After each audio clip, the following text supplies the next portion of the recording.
Namaste to all students. Khushbu Bidya, myself Jayoti and Dr. Khushbu Verma from Faculty of Agriculture and Veterinary Science.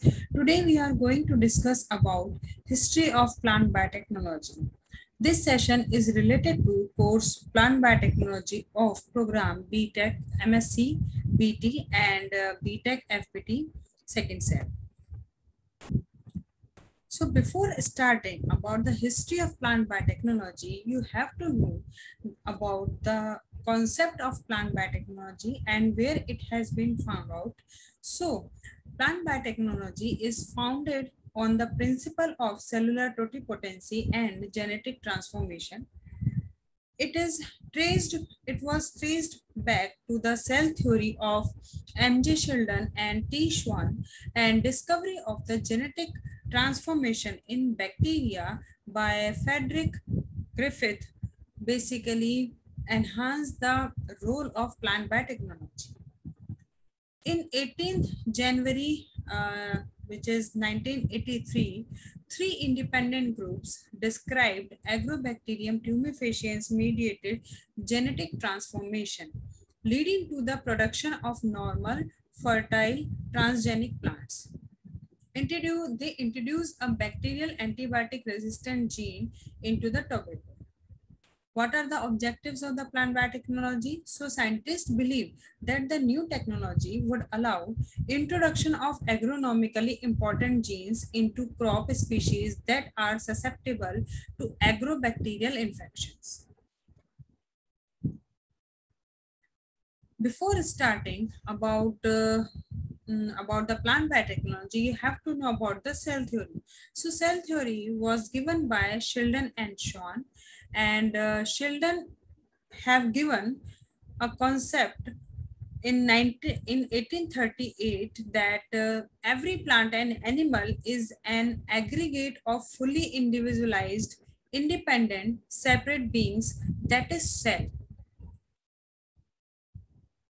And Schwann in 1839, he gave the definition that some of these elementary parts, means cells, which do not differ from others, are capable of being separated from the organism and continuing to grow independently.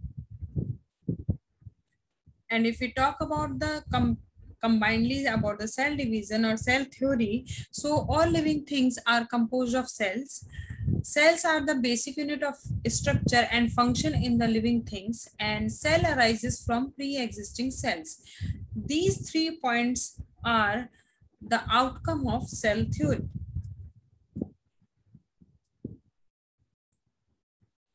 Virchow in 1858 gave a definition that where a cell arises there must have been a cell before. Even as an animal can come from nothing but an animal, a plant from nothing but a plant, nor can any developed tissue be traced back to anything but a cell. Means Virchow gave a definition that cell can arise only a cell which has been already developed. So next cell can be generated from previous cell.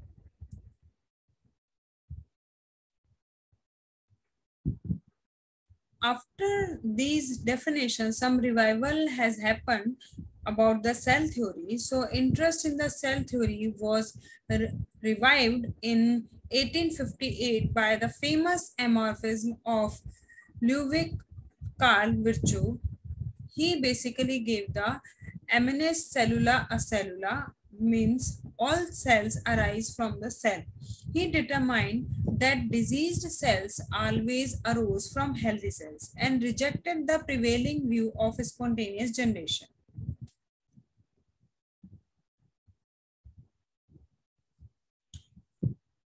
Hermann Wojcik in 1878 attempted to demonstrate totipotency experimentally by dissecting and growing smaller and smaller fragments of plant tissues. Now come to the totipotency concept. So it was given by the Gottlieb Haberland.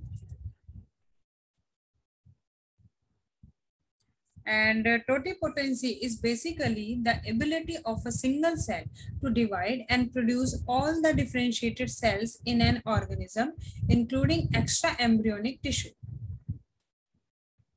If we talk about the totipotency of the plant cell, so the goblet Haberland was the first to try to obtain experimental evidence of totipotency by culturing plant cells in nutrient solutions in hope of regenerating whole plant.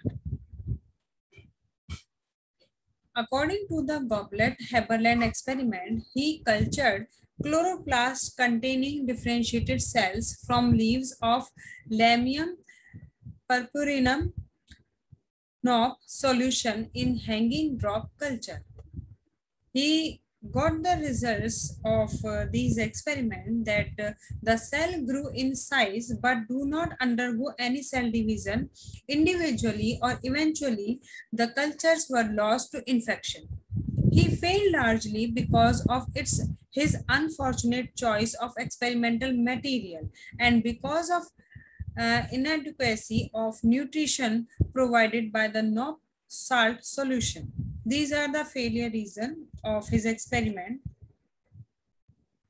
And by the experiment or before the experiment, Goblet Haberland made some predictions. He advocated the use of embryo sac fluid, means coinocytic liquid endosperm such as coconut milk that was later used in the tissue culture. He advocated the use of embryo sac fluid during the process of culturing, and he also made one prediction that induced the cell division in the vegetative cells.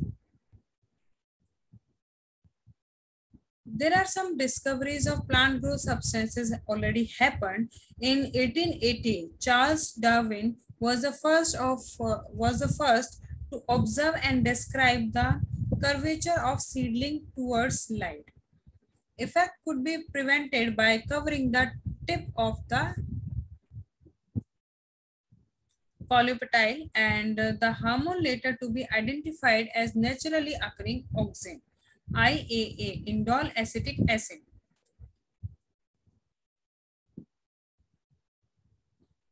So here we are going to discuss in detail about the growth hormones. So first of all, we are going to discuss about the auxin. So auxins are a class of plant growth substances often called phytohormones or plant hormones. Auxins play an essential role in the coordination of many growth and behavioral processes in the plant life cycle. Next, important plant growth hormone, which is cytokinin. So in addition to auxins, another compound is cytokinin, which is having profound impact on the culture of isolated plant cells. They were discovered by the Falk Scoot and his colleagues at the University of Wisconsin.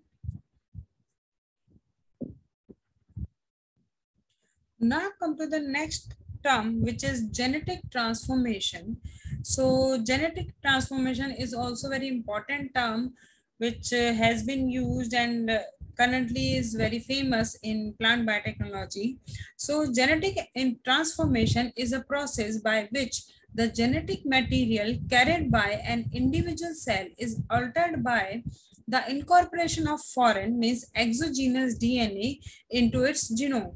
Means, for example, if you are going to change some gene expression in individual A, but that individual A is not having that particular good gene, so you are taking up that good gene from individual B, and then you are just extracting or isolating that gene B, and then further introducing that gene, good gene, into individual A. So basically you are manipulating the gene expression by adding good gene from individual B to individual A. So for the individual A, that gene is foreign DNA or exogenous DNA. So you are introducing that foreign DNA into individual A. So this process by which the genetic material carried out by an individual cell is altered by the incorporation of foreign DNA into its genome is known as genetic transformation.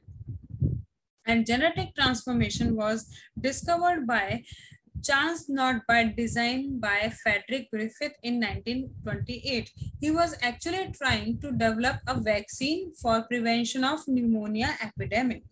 And at that time, he by chance discovered the genetic transformation process. What actually he did in his experiment, so basically he used an organism which was Streptococcus pneumonia. He used two different strains of Streptococcus pneumonia, R strain, which is rough type, and S strain, which is a smooth type. And he basically injected mice with the R strain and S strain. The mice injected with the S strain developed the pneumonia and died after few days, while those infected with R strain remained healthy. Mice injected with a mixture of inactivated S strain and normal R strain developed pneumonia.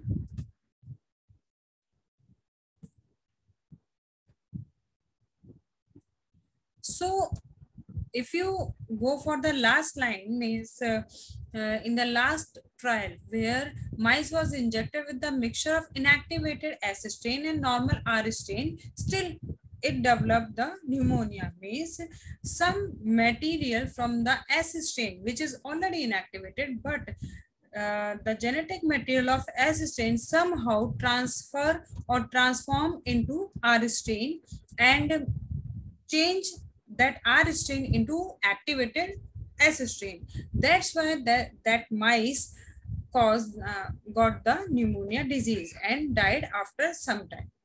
So Griffith, by this experiment, Griffith postulated some unknown factors like transforming principle from the inactivated S strain that has converted the non-capsulated non-virulent R strain into encapsulated and virulent S strain. Means somehow that inactivated S strain convert the R strain into virulent strain by transforming some genetic material.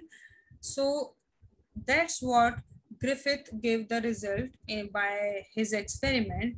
And what is actually purpose of genetic transformation and what is the use of genetic transformation? So basically, to improve the quality of the crop can be done by genetic transformation. It is basically used to improve the productivity of crops in order to meet increasing demand of food. Basically, it is very useful tool for agriculture purpose, and it can be very good tool or very novel tool to provide more productivity of the crops in order to meet increasing demands of food. So that's how all these histories has been happened during plant biotechnology course development. And this course is very much important because by this course you can easily manipulate the genetic material of any plant. You can propagate, micro propagate a plant which is already endangered, or it can be, it is already threatened. So, and uh, they are not capable to grow by its seeds or some any problem during the germination time. So by the plant biotechnology method, you can easily grow these plants which are threatened and endangered. You can easily grow that plant. Or if you want to change some genetic information in the plant or in crops which are economically important, so you can do it. So in the term of food security, food productivity, and good quality of the crops, plant biotechnology is a novel tool which can fulfill all these demands. So this is the sum up of this session, and this session is powered by digital version 2.0 Jyoti Vidyapeeth Women's University Jaipur. And if you have any query, then mention in the comment box. I will resolve it. Thank you.